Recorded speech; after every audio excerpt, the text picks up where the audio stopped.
Who is the better option between Invisigal and Blonde Blazer? And I'm here to tell you, it's Blonde Blazer.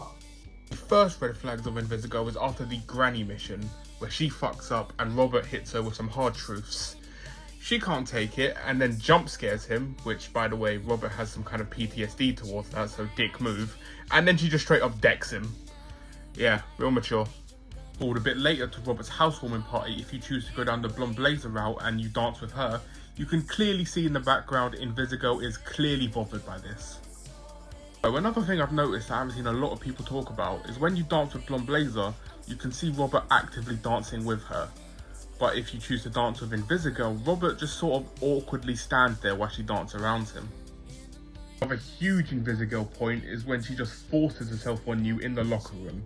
Now, it's just a very bad time for that. Chase is on life support, the Z team is all depressed because of it, and Invisigal just forces herself on Robert. And then, after he rejects her, the camera just pans to her and tries to make us feel bad about it, which, honestly, I didn't. I'm going to play a bit of devil's advocate here.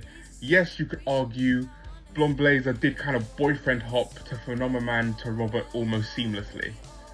But, to be honest, that relationship seemed like it was already fizzling out. Phenomenon loved Blonde Blazer, not her real self Mandy, which Robert kind of takes both.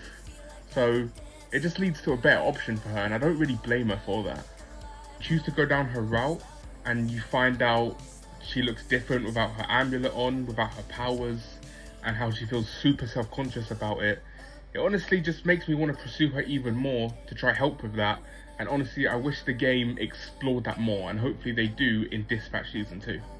Yes, you could argue in the first scene of the game she is kind of coming onto Robert here, while she is also dating Phenomenon.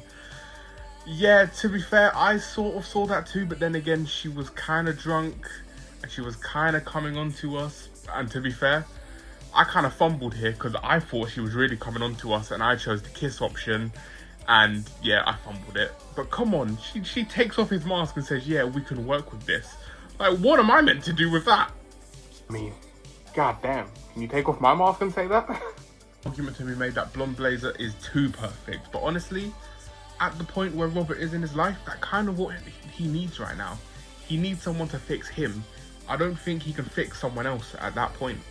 Yes, I get why Invisigal is arguably more popular. We all want a nice hot girl to come up to us and say she had a dream about us fucking, but it's just like, it's kind of unrealistic in my opinion. The last point I want to discuss is at the very end, where if you just choose not to go down her route and you choose either Blonde Blazer or no one, because that is an option, she just becomes a villain and the game tries to put it on you that you neglected her. Like, I have platinum on Dispatch, and every single time I try to get the ending where we romance Blazer and also befriend Invisigal, and I have not been able to do it. I just don't know why. Just if you don't romance her, she just becomes a villain, and the game says, oh, well, you neglected her. Like, did we really? We just didn't want to bang her, and that's bad apparently.